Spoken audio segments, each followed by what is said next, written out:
February 10, 2026 ಇಂದೋರ್ನಲ್ಲಿ ಒಂದು ಸಣ್ಣ ಕುಟುಂಬ ಇರುತ್ತೆ. ಆ ಕುಟುಂಬದಲ್ಲಿ ಒಬ್ಬ ತಂದೆ, ಒಬ್ಬ ತಾಯಿ ಮತ್ತು ಇಬ್ಬರು ಹೆಣ್ಮಕ್ಳು ಇರ್ತಾರೆ, ಅಕ್ಕ ತಂಗಿ. ಅಕ್ಕ ಅವತ್ತು ತನ್ನ ಬರ್ತ್ ಸರ್ಟಿಫಿಕೇಟಲ್ಲಿ ಏನೋ ಕರೆಕ್ಷನ್ಸ್ ಇರುತ್ತೆ, ಕಲೆಕ್ಟರ್ ಆಫೀಸ್ಗೆ ಹೋಗಬೇಕು ಅಂತ ತನ್ನ ತಂದೆಗೆ ಹೇಳ್ತಾರೆ.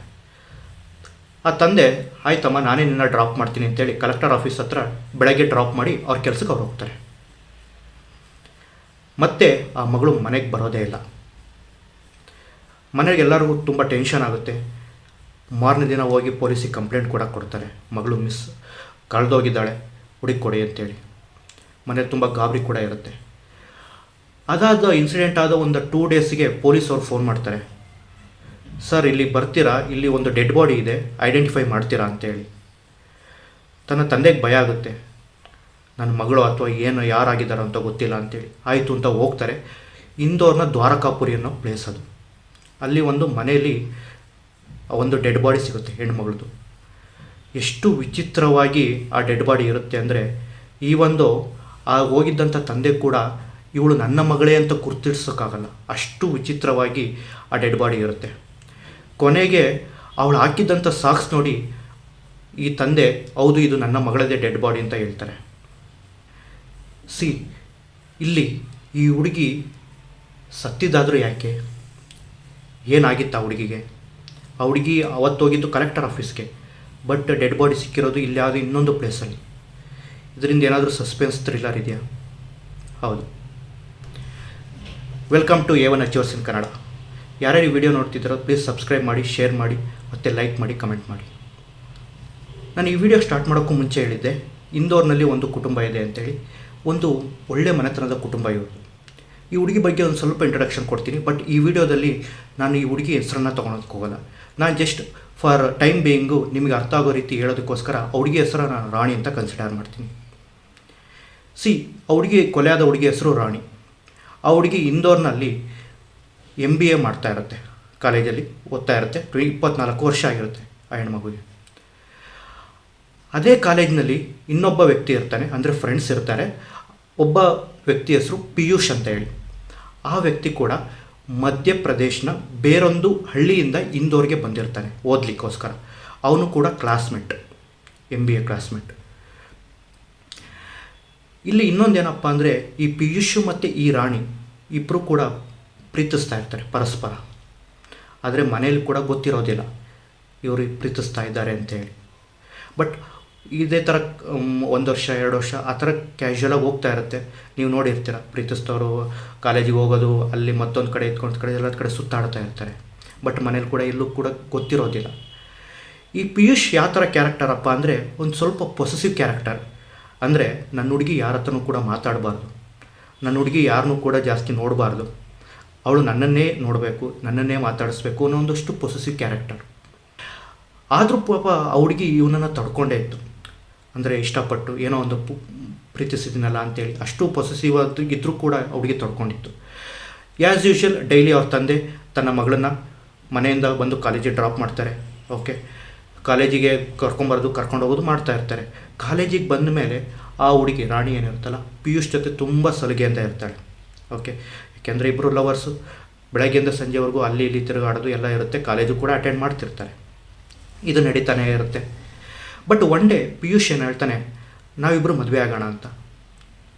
ಬಟ್ ಅದಕ್ಕೆ ಅವಳು ರೆಫ್ಯೂಸ್ ಮಾಡ್ತಾಳೆ. ಬಿಕಾಸ್ ನಾವಿನ್ನು ಫಸ್ಟ್ ಇಯರ್ MBA ಓದ್ತಾ ಇರೋದು, ಇನ್ನು 24 ವರ್ಷ ನನಗೆ. ಓಕೆ, ನಾವು ಫಸ್ಟ್ ಓದೋಣ, ಜಾಬ್ ಸೆಟಲ್ ಮಾಡ್ಕೊಳ್ಳೋಣ, ನೆಕ್ಸ್ಟ್ ಮದುವೆ ಆಗೋಣ ಅಂತ. ಬಟ್ ಇವನಿಗೆ ಅದು ತಡ್ಕೊಳೋದಕ್ಕಾಗಲ್ಲ. ನಾನು ಹೇಳಿದ್ನಲ್ಲ, ಪೊಸೆಸಿವ್ ಕ್ಯಾರೆಕ್ಟರ್ ಅಂದರೆ ನಾನೇನು ಅಂದ್ಕೊತೀನೋ ಅವಳು ಕೂಡ ಅದೇ ದಾರಿಲಿ ಬರಬೇಕು ಅನ್ನೋದು ಒಂದು ಕ್ಯಾರೆಕ್ಟರ್ ಇವನು. ಬಟ್ ಅವಳು ಅದನ್ನು ರೆಫ್ಯೂಸ್ ಮಾಡ್ತಾನೇ ಹೋಗ್ತಾಳೆ. ಓಕೆ, 1 ದಿವಸ ಆಯಿತು, 2 ದಿವಸ ಆಯಿತು, ಅದೇ ಥರ ರೆಫ್ಯೂಸ್ ಆಗ್ತಾನೆ ಇರುತ್ತೆ. ಇವಳು ಅವನು ಹೇಳಿದ ಮಾತು ಕೇಳೋದಿಲ್ಲ. ಓಕೆ, ಮತ್ತು ಪಿಯೂಷ್ ಅವರ ತಂದೆ ಒಂದು ಗ್ರಾಸರಿ ಶಾಪ್ನ ನಡೆಸ್ತಿರ್ತಾರೆ ಇಂದೋರ್ನಲ್ಲಿ. ಅವರು ಕೂಡ ಬಂದು ಬುದ್ಧಿವಾದ ಹೇಳ್ತಾರೆ ಪಿಯೂಷ್ಗೆ, ನೋಡಪ್ಪ, ಫಸ್ಟು ಓದ್ಬಿಟ್ಟು ನಿನ್ನ ಎಜುಕೇಷನ್ ಕಂಪ್ಲೀಟ್ ಮಾಡಿ ಒಂದು ಒಳ್ಳೆ ಜಾಬ್ ತಗೋ, ಆನಂತರ ನಾನು ಇವಳನ್ನ ಕೊಟ್ಟು ನಿನ್ನ ಮದುವೆ ಮಾಡ್ತೀನಿ. ಅವಳಿಗೂ ಹೇಳ್ತಾರೆ, ನೋಡಮ್ಮ, ಇಬ್ಬರು ಚೆನ್ನಾಗಿ ಓದ್ಕೊಳ್ಳಿ ಫಸ್ಟು, ಅದಾದಮೇಲೆ ನಿಮ್ಮಿಬ್ಬರನ್ನ ಮದುವೆ ನಾವು ಮಾಡ್ತೀವಿ, ಆದಷ್ಟು ಇವನಿಂದ ಸ್ವಲ್ಪ ದೂರ ಇರು, ಯಾಕೆಂದರೆ ಇವನ ಎಜುಕೇಷನ್ಗೂ ಕೂಡ ತೊಂದರೆ ಆಗಬಾರ್ದಲ್ವ ಅಂತ. ಆಯಿತು ಅಂಕಲ್, ನಾನೇನು ಆ ಥರ ಏನೋ ಇವನ್ನ ಪೀಡಿಸ್ತಾ ಇಲ್ಲ, ಓಕೆ ನಾನು ಪರವಾಗಿಲ್ಲ, ನಾನು ದೂರನೇ ಇರ್ತೀನಿ, ನಾವಿಬ್ಬರೇನು ಆ ಥರ ತುಂಬ ಇದನ್ನು ಮಾಡೋದಿಲ್ಲ, ನಾವು ಓದಲಿ ಫಸ್ಟ್ ಕಂಪ್ಲೀಟ್ ಆಗಲಿ, ನೆಕ್ಸ್ಟ್ ನಾವು ಅದಾದಮೇಲೆ ಮದುವೆ ಆಗ್ತೀವಿ ಅಂತಾನೆ. ಆಯಿತು ಅಂತಾನೆ. ಆವಾಗಲೂ ಕೂಡ ಇವನೇನು ಹೇಳ್ತಾನೆ, ಇಲ್ಲ ನಾನು ಇವಳನ್ನ ಇವಾಗಲೇ ಮದುವೆ ಆಗಬೇಕು ಅಂತಾನೆ. ಅದಕ್ಕೆ ಅವ್ರ ಅಪ್ಪಾಜಿ ಬೇಡಪ್ಪ, ಮುಗಿದ ಮೇಲೆ ನಾನೇ ಮದುವೆ ಮಾಡ್ತೀನಿ ಅಂತಾನೆ. ಯಾಕೆಂದರೆ ಅವ್ರ ತಂದೆ ಹೇಳಿದ್ದಾರೆ ಆದಷ್ಟು ಸ್ವಲ್ಪ ದೂರ ಇರೋಣ ಅಂತ. ಆಯಿತು ಅಂತ ಸ್ವಲ್ಪ ದೂರ ಇರ್ತಾಳೆ. ಇವನಿಗೆ ಮತ್ತೆ ಪೊಸೆಸಿವ್ ಕ್ಯಾರೆಕ್ಟರ್ನೆಸ್ ಸ್ವಲ್ಪ ಜಾಸ್ತಿ ಆಯಿತು. ಇವಳು ನನ್ನನ್ನು ಬಿಟ್ಟು 15 ದಿವಸ ಯಾರನ್ನು ಮಾತಾಡಿಸ್ತಿದ್ದಾರೋ, ಯಾರನ್ನು ಇವಳು ಮಾತಾಡಿಸ್ತಿದ್ದಾರೋ ಅನ್ನೋದೊಂದಷ್ಟು ಟೆನ್ಷನ್ ಸ್ಟಾರ್ಟ್ ಆಯಿತು. ಅವತ್ತು ಮಂಗಳವಾರ, ನಾನು ಹೇಳಿದೆ ಫೆಬ್ರವರಿ 10, 2026, ಆ ಹುಡುಗಿ ಕಲೆಕ್ಟರ್ ಆಫೀಸ್ಗೆ ಹೋಗ್ತಾಳೆ. ಓಕೆ, ಕಲೆಕ್ಟರ್ ಆಫೀಸ್ಗೆ ಹೋದಾದ್ಮೇಲೆ ತನ್ನ ತಂಗಿಗೆ ಒಂದು ಮೆಸೇಜನ್ನು ಮಾಡ್ತಾಳೆ. ತನ್ನ ಮನೆಗೆ ಮೆಸೇಜ್ ಮಾಡಿ ತನ್ನ ತಂಗಿಗೆ ಮೆಸೇಜ್ ಮಾಡ್ತಾಳೆ, 11 ಗಂಟೆ ಆದಮೇಲೆ ಬರ್ತೀನಿ, ಪಾರ್ಟಿಗೆ ಹೋಗ್ತಾ ಇದ್ದೀನಿ ಅಂತೇಳಿ, ತನ್ನ ಫ್ರೆಂಡ್ಸ್ ಜೊತೆಗೆ ಅಂತೇಳಿ, ಆ್ಯಂಡ್ ಇನ್ಕ್ಲೂಡಿಂಗ್ ಪಿಯೂಷ್ ಜೊತೆ ನಾನು ಹೋಗ್ತಾ ಇದ್ದೀನಿ, ನನ್ನ ಬಾಯ್ ಫ್ರೆಂಡ್ ಜೊತೆ ಹೋಗ್ತಾ ಇದ್ದೀನಿ ಕೂಡ ಅಂತ ಮೆಸೇಜ್ ಮಾಡಿರ್ತಾರೆ. ಓಕೆ ಅಂತೇಳಿ ಅವರು ಕೂಡ ಮನೇಲಿ ಸಮಾಧಾನವಾಗಿರ್ತಾರೆ. ಆಯಿತು, ಓಕೆ, ಮನೇಲಿ ಕೂಡ ಸಮಾಧಾನವಾಗಿರ್ತಾರೆ. ಬಟ್ 11 ಕಾಲ ಆದರೂ ಕೂಡ ಬರೋದಿಲ್ಲ. 11 ಕಾಲ, 11:30, 12 ಗಂಟೆ ಆದರೂ ಕೂಡ ಬರೋದಿಲ್ಲ ಮನೆಗೆ. ಆವಾಗ ಮನೇಲಿ ಸ್ವಲ್ಪ ಟೆನ್ಷನ್ ಸ್ಟಾರ್ಟ್ ಆಗುತ್ತೆ. ಮಗಳು ಫೋನಿಗೆ ಫೋನ್ ಮಾಡ್ತಾರೆ, ಅಂದರೆ ಮಗಳು ಮೊಬೈಲ್ಗೆ ಫೋನ್ ಮಾಡ್ತಾರೆ, ಬಟ್ ಸ್ವಿಚ್ ಆಫ್ ಆಗಿರುತ್ತೆ. ಓಕೆ, ಅದಾದಮೇಲೆ ಅವತ್ತು ನೈಟು ಒಂದು ಇನ್ಸಿಡೆಂಟ್ ನಡೆಯುತ್ತೆ. ಅವಳು ಓದ್ತಿದ್ದಂಥ ಕಾಲೇಜಿಗೆ ಪ್ರಿನ್ಸಿಪಲ್ಸು ಮತ್ತು ಸ್ಟೂಡೆಂಟ್ಸ್, ಅವರ ಫ್ರೆಂಡ್ಸ್ ಏನೇನು ಇರ್ತಾರಲ್ಲ, ರಾಣಿ ಫ್ರೆಂಡ್ಸು, ಅವ್ರ ಮೊಬೈಲ್ಗೆ ಒಂದಷ್ಟು ವೀಡಿಯೋಸು ಮತ್ತು ಒಂದಷ್ಟು ಫೋಟೋಸ್ ಹೋಗ್ತವೆ. ಲೈಕ್ ಕೆಲವೊಂದಷ್ಟು ಅನ್ಬಿಹೇವಿಯರ್ ಫೋಟೋಸು, ಅದನ್ನು ನಾನು ಹೇಳಲಿಕ್ಕಾಗೋದಿಲ್ಲ ಈ ವಿಡಿಯೋದಲ್ಲಿ. ಒಂದಷ್ಟು ಫೋಟೋಸು ವೀಡಿಯೋಸು ಹೋಗ್ತವೆ ವಿತ್ ಪಿಯೂಷ್ ಜೊತೆ ಇರೋವಂಥದ್ದು.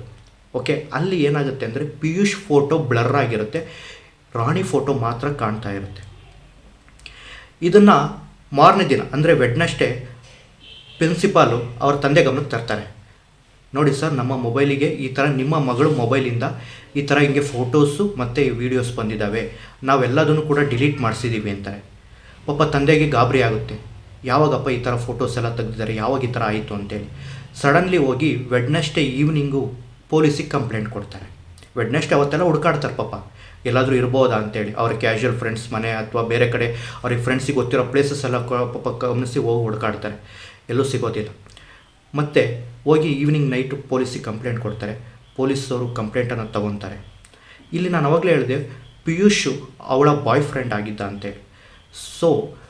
ಮೇ ಬಿ ಪಿಯೂಷ್ ಮನೆಗೇನಾದರೂ ಹೋಗಿರ್ಬೋದಾ ಅಂತೇಳಿ ಪೊಲೀಸ್ನವರು ಪಿಯೂಷ್ ಮನೆ ಹತ್ರ, ಅಂದರೆ ದ್ವಾರಕಾಪುರಿಯಲ್ಲಿ ಇದೆಯಲ್ಲ ಅವನ ಮನೆ ಹತ್ರ ಬರ್ತಾರೆ. ಬಟ್ ಔಟ್ಸೈಡಿಂದ ಡೋರ್ ಲಾಕ್ ಆಗಿರುತ್ತೆ.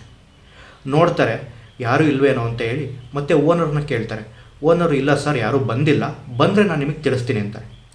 ಪೊಲೀಸ್ನವರು ವಾಪಸ್ ಹೋಗ್ತಾರೆ, ಇನ್ವೆಸ್ಟಿಗೇಷನ್ ಸ್ಟಾರ್ಟ್ ಮಾಡ್ತಾರೆ. ಎಲ್ಲೆಲ್ಲಿ ಹೋಗಿದ್ದಾಳೆ ಹುಡುಕಾಡೋಕ್ಕೆ ಅಂತ ಟ್ರೈ ಮಾಡ್ತಾರೆ. ಬಟ್ ಅವಳ ಮೊಬೈಲ್ ಫೋನು ಸ್ವಿಚ್ ಆಫ್ ಆಗಿದೆ, ಮತ್ತು ಇನ್ಕ್ಲೂಡಿಂಗ್ ಪಿಯೂಷ್ ಫೋನು ಕೂಡ ಸ್ವಿಚ್ ಆಫ್ ಆಗಿದೆ.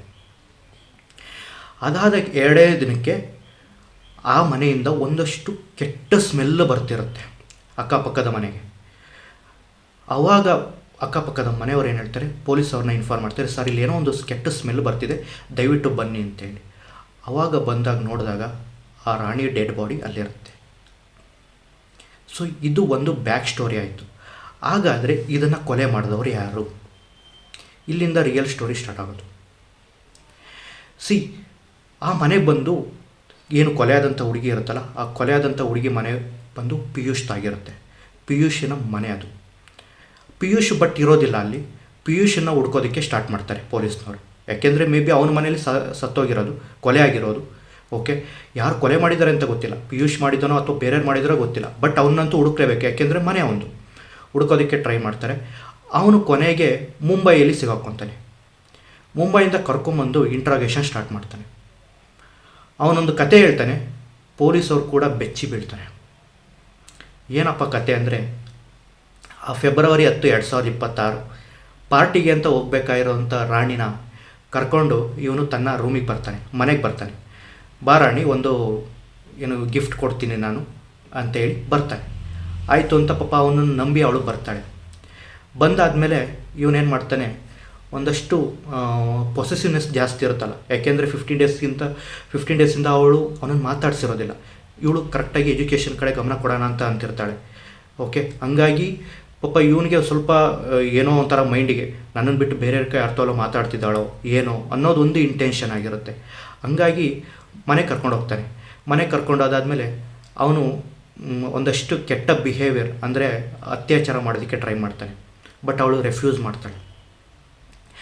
ಅದಾದಮೇಲೆ ಅವನೇನು ಮಾಡ್ತಾನೆ, ನಾನು ನಿನಗೊಂದು ಗಿಫ್ಟ್ ಕೊಡ್ತೀನಿ, ಹಂಗಾಗಿ ಏನು ಮಾಡಬೇಕು ಅಂದರೆ 2 ಕೈನ ಕಟ್ಕೋಬೇಕು ಮತ್ತು 2 ಕಾಲನ್ನ ಕಟ್ಟಬೇಕು ನಾನು ಅಂತ ಹೇಳ್ತಾನೆ. ಅವಳು ಅದಕ್ಕೂ ರೆಫ್ಯೂಸ್ ಮಾಡ್ತಾಳೆ. ಬಟ್ ಇವನು ಬಿಡೋದಿಲ್ಲ. ಅವಳ 2 ಕೈಯನ್ನು ಹಿಂದಕ್ಕೆ ಕಟ್ತಾನೆ, 2 ಕಾಲನ್ನು ಕೂಡ ಹಿಂದಕ್ಕೆ ಕಟ್ತಾನೆ. ಅವಳು ಕಿರ್ಚಾಡ್ತಾಳೆ ಅಂತೇಳಿ ಪಾಪ ಅಲ್ಲಿದ್ದಂಥ ಪ್ಲಾಸ್ಟಿಕ್ಕು ಮತ್ತು ಬಟ್ಟೆಯಿಂದ ಅವಳ ಬಾಯನ್ನು ಮುಚ್ತಾನೆ. ಪಾಪ ಅಷ್ಟು ಕೂಡ ರೆಫ್ಯೂಸ್ ಮಾಡ್ತಾಳೆ ಅವಳು. ಯಾವಾಗ ಇಷ್ಟಕ್ಕೆಲ್ಲದೂ ರಾಣಿ ರೆಫ್ಯೂಸ್ ಮಾಡ್ತಾ ಹೋಗ್ತಾಳೋ, ಇವನೇನು ಮಾಡ್ತಾನೆ, ಅವಳನ್ನ ಜೋರಾಗಿ ಕತ್ತಿಸ್ಕಿ ಸಾಯಿಸ್ತಾನೆ. ಅವಳ ಕಾನ್ಷಿಯಸ್ನೆಸ್ ತಪ್ಪುತ್ತೆ, ಬ್ರೀತಿಂಗು ಕೂಡ ಸ್ಟಾಪ್ ಆಗುತ್ತೆ. ಅದಾದಮೇಲೆ ಆದರೂ ಸುಮ್ಮನಾಗಬೇಕು ತಾನೆ ಇವನು, ಆವಾಗಲಿಲ್ಲ. ಅವಳನ್ನ ಬರ್ಬರವಾಗಿ ಕೊಲೆ ಮಾಡ್ತಾನೆ. ಹೆಂಗೆ ಕೊಲೆ ಮಾಡಿರ್ತಾನೆ ಅಂದರೆ, ನಾನು ಯಾವಾಗಲೇ ಸ್ಟಾರ್ಟಿಂಗಲ್ಲೇ ಹೇಳಿದೆ, ತನ್ನ ತಂದೆಯೂ ಕೂಡ ಆ ಹೆಣ್ಮಗು ಬಾಡಿ ನಂದೇ ಮಗಳದು ಅಂತೂ ಕೂಡ ಗುರ್ತಿಡಿಯೋಕ್ಕಾಗೋದಿಲ್ಲ, ಅಷ್ಟು ಬರ್ಬರವಾಗಿ ಕೊಲೆ ಮಾಡ್ತಾನೆ. ಅದಾದಮೇಲೆ ಓಕೆ, ಕೊಲೆ ಮಾಡಾದ್ಮೇಲೆ ಆದರೂ ಅಟ್ಲೀಸ್ಟು ಸುಮ್ಮನಾಗಬೇಕು ತಾನೆ. ಅವನು ಹೊರಗಡೆ ಹೋಗಿ 2 ಬಿಯರ್ನ ತೊಗೊಂಬರ್ತಾನೆ. ಓಕೆ, ಬಿಯರ್ನ ತೊಗೊಂಬಂದು ಆ ಹೆಣ್ಣದ ಪಕ್ಕ ಕೂತ್ಕೊಂಡು ಕುಡಿದು ಎಂಜಾಯ್ ಮಾಡ್ತಾನೆ. ಅದಾದಮೇಲೆ ಆ ಬಾಡಿ ಮೇಲೆ ಸೆಕ್ಷುವಲ್ ಅಟೆಂಪ್ಟ್ ಮಾಡಲಿಕ್ಕೆ ಟ್ರೈ ಮಾಡ್ತಾನೆ. ಆ್ಯಕ್ಟ್ಸ್ ಆಫ್ ನೆಕ್ರೋಫಿಲಿಯಾ ಅಂತ ನಾವು ಕರಿತೀವಿ, ಶವಕಾಮ ಅಂತ ಕರಿತೀವಿ. ಓಕೆ, ಸೊ ಇಷ್ಟು ವಿಚಾರಣೆಗಳನ್ನ ಪೊಲೀಸ್ ಮುಂದೆ ಹಂಚ್ಕೊಂಡಾಗ ಪೊಲೀಸರು 1 ನಿಮಿಷ ದಿಗ್ಭ್ರಮಣೆಗೊಂತಾರೆ. ಇಷ್ಟು ಕ್ರೂರವಾಗಿ ತನ್ನ ಪ್ರೇಯಸಿನೇ ಕೊಂದಿದ್ದಾನಲ್ಲ ಇವನು ಅಂತೇಳಿ. ಆಯಿತು, ಓಕೆ, ಕೊಂದಾದಮೇಲೆ ಅವನು ಅಲ್ಲಿಂದ ಓಡ್ತಾನೆ. ಓಡಬೇಕಾದ್ರೂ ಕೂಡ ಅವನು ಬಟ್ಟೆಯಲ್ಲಿ ಏನು ಕೊಲೆ ಮಾಡಿರ್ತಾನಲ್ಲ ಆ ಬಟ್ಟೆನೆಲ್ಲ ಚೇಂಜ್ ಮಾಡಿಕೊಂಡು ಒಂದು ಬ್ಯಾಗ್ ಇಟ್ಕೊಂಡು ಹೋಗ್ತಾನೆ. ಹೋಗ್ಬೇಕಾದ್ರೆ 2 ಹೋಗಿರ್ತಾರೆ, ಬರಬೇಕಾದ್ರೆ ಒಬ್ಬ ಮಾತ್ರ ಬರ್ತಾನೆ. ಇದೆಲ್ಲಿ ಗೊತ್ತಾಗುತ್ತಪ್ಪ ಅಂದರೆ CCTV ಕ್ಯಾಮ್ರಾದಲ್ಲಿ ಗೊತ್ತಾಗುತ್ತೆ. ಅದು ಕೂಡ ಕೊಲೆ ಆದಮೇಲೆ ನೋಡಿದಂಥ CCTV ಕ್ಯಾಮ್ರಾದಲ್ಲಿ. ಮೇ ಬಿ ಸ್ಟಾರ್ಟಿಂಗೇ ನೋಡಿದರೆ ಅವರು CCTV camera may be at least ಆ ಹುಡುಗಿ ಕೊಲೆ ಅದಕ್ಕೆ ನೆಕ್ಸ್ಟ್ ಡೇನೇ ಕೂಡ ಪತ್ತೆ ಹಚ್ಬೋದಾಯಿತೇನೋ ಗೊತ್ತಿಲ್ಲ. ಬಟ್ ಇದೆಲ್ಲ ಆದಮೇಲೆ ಕೊಲೆ ಆದೊಂದು 3 ದಿವಸಕ್ಕೆ ಇವರು CCTV ಕ್ಯಾಮ್ರಾ ಪರಿಶೀಲನೆ ಮಾಡಿದಾಗ ಹೋಗ್ಬೇಕಾದ್ರೆ 2 ಇರ್ತಾರೆ, ಬರಬೇಕಾದ್ರೆ ಇವನೊಬ್ಬನೇ ಬರ್ತಾನೆ. ಸೊ ಇವನೊಬ್ಬನೇ ಬಂದ ಏನೇನು ಮಾಡ್ತಾನೆ, ಇವನು ಕೂಡ ನಾನು ಸಾಯಬೇಕು ಅಂತ ಹೇಳಿ ಹೋಗ್ತಾನೆ, ರೈಲ್ವೆ ಟ್ರ್ಯಾಕ್ ಮೇಲೆ ಸಾಯ್ಲಿಕ್ಕೆ ಹೋಗ್ತಾನೆ. ಬಟ್ ಇವನು ಸ್ವಲ್ಪ ಪುಕ್ಲ, ಭಯಕ್ಕೋಸ್ಕರ ಎದುರ್ಕೊಂಡು ವಾಪಸ್ ಬರ್ತಾನೆ. ನೆಕ್ಸ್ಟು ಅಲ್ಲಿಂದ ಇಲ್ಲಿಗೆ ತಪ್ಪಿಸ್ಕೊಂಡು ಬೇರೆ ಬೇರೆ ಪ್ಲೇಸು ಅಲ್ಲಿ ಎಲ್ಲ ಹೋಗ್ತಿರ್ತಾನೆ. ಮತ್ತು ಮಹಾರಾಷ್ಟ್ರದ ಪ್ಯಾನ್ವೆಲ್ ಅನ್ನೋ ಒಂದು ಪ್ಲೇಸಿಗೆ ಹೋಗ್ತಾನೆ. ಅಲ್ಲಿ ಹೋಗಿ ಏನು ಮಾಡ್ತಾನೆ ಅಂದರೆ, ರಾಣಿ ನಾನು ಹೇಳಿದ್ದಕ್ಕೆಲ್ಲ ಸುಳ್ಳು ಹೇಳ್ತಿದ್ಲು ಇಷ್ಟು ದಿವಸ. ಯಾಕೆಂದರೆ ರಾಣಿ ಮೊಬೈಲಲ್ಲಿ ಡೇಟಿಂಗ್ ಆ್ಯಪ್ಸ್ ಇತ್ತು ಮತ್ತು ಬೇರೆ ಹುಡುಗರಿಗೆ ಮೆಸೇಜ್ ಮಾಡೋಳು. ಓಕೆನಾ, ಹಂಗಾಗಿ ನಾನು ನಿನ್ನ ಮೇಲೆ ಅನುಮಾನ ಪಟ್ಟೆ. ನೀನು ಬೇಕಾದ್ರೂ ಸುಳ್ಳು ಹೇಳ್ಬೋದು, ಆದರೆ ನಿನ್ನ ಸ್ಪಿರಿಟ್, ನಿನ್ನ ಆತ್ಮ ಸುಳ್ಳು ಹೇಳಲ್ಲ. ಹಂಗಾಗಿ ನಾನು ನಿನ್ನ ಆತ್ಮನ ನಾನು ಕರೆಸ್ತೀನಿ ಅಂತ ಹೇಳಿ ಕೆಲವೊಂದಷ್ಟು ಊದ್ಗಡ್ಡಿ ಮತ್ತು ಏನೇನೋ ಹಚ್ಚಿಬಿಟ್ಟು ಅವನ್ನೆಲ್ಲ ಆತ್ಮನ ಕರೆಸೋದಕ್ಕೆ ಟ್ರೈ ಮಾಡ್ತಾನೆ ಯೂಟ್ಯೂಬ್ ವೀಡಿಯೋ ನೋಡಿಕೊಂಡು. ಸೊ ಇದು ಕೂಡ ಅವನು ಹೇಳ್ತಾನೆ ಬಾಯ್ಬಿಟ್ಟು. ಬಟ್ ಇವನ್ನೆಲ್ಲ ಗಮನಿಸಿದಾಗ ಅವನೆಲ್ಲೋ ದಾರಿ ತಪ್ಪಿಸ್ತಿದ್ದಾನೆ ಪೊಲೀಸ್ನವ್ರನ್ನ ಅಂತ ಅನಿಸುತ್ತೆ. ಫೈನಲಿ ಅವ್ರೇನು ಮಾಡ್ತಾರೆ, ಒಂದು ಜೋರಾಗಿ ಒಂದಷ್ಟು ಚೆನ್ನಾಗಿ ಇಂಟ್ರಾಗೇಷನ್, ನೀವು ನೋಡಿರ್ತೀರ ಪೊಲೀಸ್ನವ್ರು ಮಾಡೋವಂಥ ಇಂಟ್ರಾಗೇಷನ್, ಅದು ಮಾಡಾದ್ಮೇಲೆ ಅವ್ನು ಹೇಳ್ತಾನೆ ರಿಯಾಲಿಟಿ, ಇಲ್ಲ ನಾನು ರಾಣಿನ ಪ್ರೀತಿಸ್ತಿದ್ದೆ, ಬಟ್ ಅವ್ರ ಮನೇಲಿ ಇಷ್ಟ ಇರಲಿಲ್ಲ, ಅವ್ರ ತಂದೆ ಒಪ್ತಿರ್ಲಿಲ್ಲ. ಮತ್ತು ಆ ರಾಣಿ ಮೊಬೈಲಲ್ಲಿ ಡೇಟಿಂಗ್ ಆ್ಯಪ್ಸು ಮತ್ತು ಬೇರೆ ಕಡೆ ಹುಡುಗರ ಜೊತೆ ಮಾತಾಡೋದು ಮತ್ತು ಆ ಥರ ಎಲ್ಲ ಇತ್ತು. ಹಂಗಾಗಿ ಇವಳೇನೋ ನನ್ನಿಂದ ಮುಚ್ಚಿಡ್ತಾ ಇದ್ದಾಳೆ ಅಂಥೇಳಿ ಅವಳನ್ನ ಕೊಲೆ ಮಾಡಿದೆ ಅಂತ ಸಿಂಪಲಾಗಿ ಹೇಳ್ತಾನೆ. ಅವನು ಅಷ್ಟು ಸಿಂಪಲಾಗಿ ಹೇಳಿರೋದು ಪಾಪ ಆ ತಂದೆಗೆ ಎಷ್ಟು ನೋವಾಗುತ್ತೆ ಅಂದರೆ, ಯಾಕೆಂದರೆ ಅಷ್ಟು ಆ ಶವ ಅವತ್ತಿಂದ 2 ಡೇಸ್ ಆದಮೇಲೆ ತುಂಬ ಕೊಳೆಯೋದಕ್ಕೆ ಸ್ಟಾರ್ಟ್ ಆಗಿರುತ್ತೆ. ಅಷ್ಟು ಬರ್ಬರವಾಗಿ ಕೊಂದಿರ್ತಾನೆ. ಮತ್ತು ಆ ಶವದ ಮೇಲೂ ಕೂಡ ಅತ್ಯಾಚಾರ ಮಾಡಲಿಕ್ಕೆ ಕೂಡ ಪ್ರಯತ್ನ ಪಟ್ಟಿರ್ತಾನೆ. ಸೊ ಇದನ್ನೆಲ್ಲ ನೋಡಿದಾಗ ಮತ್ತೆ ಅವನು ವಾಪಸ್ಸು ಪೊಲೀಸ್ ಸ್ಟೇಷನ್ಗೆ ಬರಬೇಕಾದ್ರೆ ಮೀಡಿಯಾದವ್ರು ಸಿಗ್ತಾರೆ ಅವನ ಎದುರುಗಡೆ. ಅವನು ಹೇಳೋದಷ್ಟು ಗೊತ್ತಾ, ಸಿಂಪಲ್ ವರ್ಡು. ಓಕೆ, ಮೀಡಿಯಾದವ್ರು ಕೇಳ್ತಾರೆ ಏನು ತಕ್ಕರಿಗೆ ಈ ಥರ ಕೊಲೆ ಮಾಡಿದ್ರಿ ಅಂದರೆ, ಸಿಂಪಲ್ ವರ್ಡ್ ಅವನು ಹೇಳಿದ್ದು, ಆಗಿದ್ದೆಲ್ಲ ಆಗಿದೆ, ಇವಾಗ ಅದೇನು ಮಾಡ್ಕೊತೀರ ಮಾಡ್ಕೊಳ್ಳಿ, ಟೈಮ್ ಬಂದಾಗ ನಾನೆಲ್ಲ ಹೇಳ್ತೀನಿ, ಇಷ್ಟೇ ಅವನು ಹೇಳಿದ್ದು ಸಿಂಪಲ್ ವರ್ಡ್.